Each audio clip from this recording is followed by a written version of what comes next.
మన పూర్వీకులు భక్తిని అంధ విశ్వాసంగా కాదు, ఒక శక్తివంతమైన జీవన విధానంగా ఎందుకు భావించారో మీకు తెలుసా?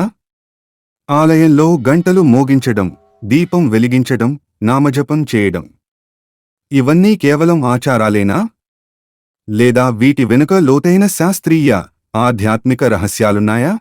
ఈ వీడియోలో మన పూర్వీకులు మనకు వదిలిపెట్టిన ప్రాచీన భక్తి రహస్యాలను తెలుసుకుందాం. ఆలయాల్లో గంటలు ఎందుకు మోగిస్తారు? ఆలయంలోకి అడుగుపెట్టగానే ముందుగా మనం చేసే పని గంట మోగించడం.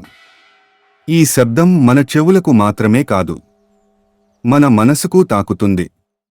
గంట మోగినప్పుడు ఉత్పత్తయ్యే శబ్ద తరంగాలు మనలోని నెగటివ్ ఆలోచనలను క్రమంగా శాంతింపజేస్తాయి. పూర్వకాలంలో మన పూర్వీకులకు శబ్దానికి శక్తి ఉందని తెలుసు. అందుకే దేవాలయంలో గంట శబ్దం మన మనసును భక్తి స్థితిలోకి తీసుకెళ్తుంది.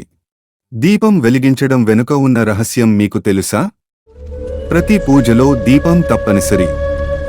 అగ్నితత్వం మన జీవితంలో జ్ఞానానికి ప్రతీక. చీకటి ఉన్న చోట వెలుగు ఎలా ప్రవేశిస్తుందో, అలాగే మనలోని అజ్ఞానం తొలగిపోవాలని దీపం వెలిగిస్తాం. దీపం వెలిగించినప్పుడు మన మనసులో సహజంగా శాంతి ఏర్పడుతుంది. ఇది కేవలం విశ్వాసం కాదు, ఇది అనుభూతి. నామజపం శక్తి. ఓం ధ్వని ప్రభావం గురించి మీకు తెలుసా? ఓం ఈ ఒక్క ధ్వని వెనుక అపారమైన శక్తి ఉంది. నామజపం చేసేటప్పుడు మన శ్వాస, మనసు, శరీరం అన్నీ ఒకే లయలోకి వస్తాయి. 48 రోజులు ఒకే మంత్రాన్ని నిత్యం జపిస్తే మన ఆలోచనా విధానం మారడం ప్రారంభమవుతుంది. అందుకే పూర్వీకులు నామజపాన్ని జీవిత భాగంగా మార్చుకున్నారు. దేవాలయ నిర్మాణాల్లో ఎనర్జీ సైన్స్ నిక్షిప్తమై ఉన్నాయని తెలుసా? గర్భగుడి ఎందుకు చిన్నగా ఉంటుంది? ఎందుకు మనం ప్రదక్షిణ చేస్తాం? దేవాలయ నిర్మాణం మన శరీర చక్రాలతో అనుసంధానమై ఉంటుంది. గర్భగుడిలో నిలబడ్డప్పుడు మన మనసు సహజంగా నిశ్శబ్దమవుతుంది. అది యాదృచ్ఛికం కాదు, అది శక్తి ప్రభావం. ప్రసాదం ఎందుకు పవిత్రమైనది తెలుసా? ప్రసాదం కేవలం ఆహారం కాదు, అది భక్తితో, సంకల్పంతో తయారవుతుంది.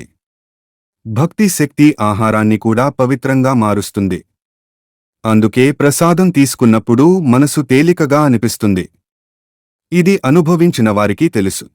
నిజమైన భక్తి మన పరిస్థితులను కాక, మన దృష్టిని మారుస్తుంది.